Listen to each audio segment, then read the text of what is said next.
ನಿಮಗೆ 45 ವರ್ಷ ಆಗಿದ್ದರೂ ಕೂಡ ಇದನ್ನು ತಿಂದರೆ ನೀವು 25 ವರ್ಷದಲ್ಲಿದ್ದಾಗ ನಿಮಗೆ ಎಷ್ಟು ಚೈತನ್ಯ, ಶಕ್ತಿ, ಹುಮ್ಮಸ್ಸು ಇತ್ತೋ ಅಷ್ಟೇ ಚೈತನ್ಯ, ಹುಮ್ಮಸ್ಸು, ಶಕ್ತಿ ಮರಳಿ ಬರುತ್ತದೆ.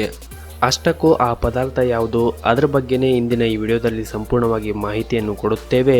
ಈ ವಿಡಿಯೋವನ್ನು ಕೊನೆವರೆಗೂ ನೋಡಿ, ಹಾಗೂ ನೀವಿನ್ನೂ ನಮ್ಮ ಚಾನಲನ್ನು ಸಬ್ಸ್ಕ್ರೈಬ್ ಮಾಡಿಲ್ಲ ಅಂದರೆ ಈ ವಿಡಿಯೋ ಕೆಳಗಡೆ ಕಾಣ್ತಾ ಇರುವ ರೆಡ್ ಕಲರ್ ಸಬ್ಸ್ಕ್ರೈಬ್ ಬಟನ್ ಮೇಲೆ ಕ್ಲಿಕ್ ಮಾಡಿ. ಅಂಟಿನ ಉಂಡೆ ಅಥವಾ ಕಲ್ದಂಟು ಇದು ಉತ್ತರ ಕರ್ನಾಟಕದಲ್ಲಿ ಪ್ರಸಿದ್ಧವಾದ ಸಿಹಿ ತಿನಿಸು. ಇದನ್ನು ಮರದ ಅಂಟಿನಿಂದ ಮಾಡಲಾಗಿರುತ್ತದೆ. ಈ ಅಂಟಿನೊಂದಿಗೆ ಒಣ ಕೊಬ್ಬರಿಯನ್ನು ಹಾಕಿರುತ್ತಾರೆ ಮತ್ತು ಗೋಡಂಬಿ, ಒಣ ದ್ರಾಕ್ಷಿ, ಬಾದಾಮಿ, ಖರ್ಜೂರು ಮುಂತಾದ ಪದಾರ್ಥಗಳೊಂದಿಗೆ ಒಂದಿಷ್ಟು ಒಣ ಹಣ್ಣುಗಳನ್ನು ಸೇರಿಸಿ ತುಪ್ಪದಲ್ಲಿ ಹದವಾಗಿ ತಯಾರು ಮಾಡಿರುತ್ತಾರೆ. ಈ ಉಂಡೆಯನ್ನು ತಿನ್ನಲು ಬಹಳಷ್ಟು ರುಚಿಯಾಗಿರುತ್ತದೆ ಮತ್ತು ನಮ್ಮ ಆರೋಗ್ಯಕ್ಕೂ ಕೂಡ ಇದು ಅಷ್ಟೇ ಉತ್ತಮವಾಗಿರುತ್ತದೆ. ಇದನ್ನು ಋತುಮತಿಯಾದವರಿಗೆ ಮತ್ತು ಬಾಣಂತಿಯಾದವರಿಗೆ ತಿನ್ನಲು ನೀಡಿದರೆ ತುಂಬ ಒಳ್ಳೆಯದು. ಈ ಕಲ್ದಂಟು ಉಂಡೆಯನ್ನು ಅವರು ತಿನ್ನುವುದರಿಂದ ಅವರಿಗೆ ಆ ಸಮಯದಲ್ಲಿ ಅವರಿಗೆ ಬೇಕಾದ ಶಕ್ತಿ ಮತ್ತು ದೇಹಕ್ಕೆ ಬೇಕಾಗಿರುವ ಎಲ್ಲ ಪೌಷ್ಟಿಕಾಂಶಗಳು ದೊರಕುತ್ತದೆ. ಎಲ್ಲ ಡ್ರೈ ಫ್ರೂಟ್ಗಳು ಹಾಕಿರುವುದರಿಂದ ಇದು ಒಂದು ರೀತಿಯ ಆರೋಗ್ಯಕರವಾದ ಉಂಡೆಯಾಗಿರುತ್ತದೆ. ಇದನ್ನು ಕೇವಲ ಬಾಣಂತರಿಗೆ ಅಷ್ಟೇ ಅಲ್ಲ, ಚಿಕ್ಕ ಮಕ್ಕಳಿಂದ ಹಿಡಿದು ದೊಡ್ಡವರಿಗೂ ಕೂಡ ಇದನ್ನು ಸೇವನೆ ಮಾಡಬಹುದು.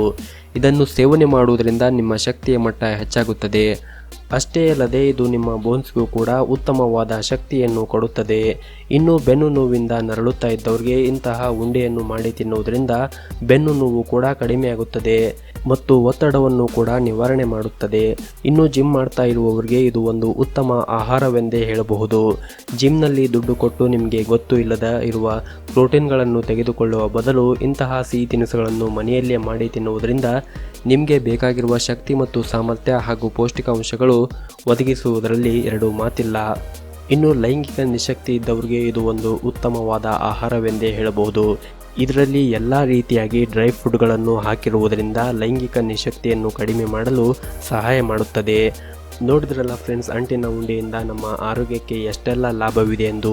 ಈ ವಿಡಿಯೋದಲ್ಲಿ ತಿಳಿಸಿರುವ ಮಾಹಿತಿ ನಿಮಗೆ ಇಷ್ಟವಾದರೆ ವಿಡಿಯೋನ ದಯವಿಟ್ಟು ಲೈಕ್ ಮಾಡಿ ಹಾಗೂ ಶೇರ್ ಮಾಡಿ. ಇದೇ ರೀತಿ ಮತ್ತಷ್ಟು ಆರೋಗ್ಯದ ಸುದ್ದಿಗಳನ್ನು ಪಡೆದುಕೊಳ್ಳಲು ನಮ್ಮ ಚಾನಲನ್ನು ಸಬ್ಸ್ಕ್ರೈಬ್ ಮಾಡಿಕೊಳ್ಳಿ. ಧನ್ಯವಾದಗಳು.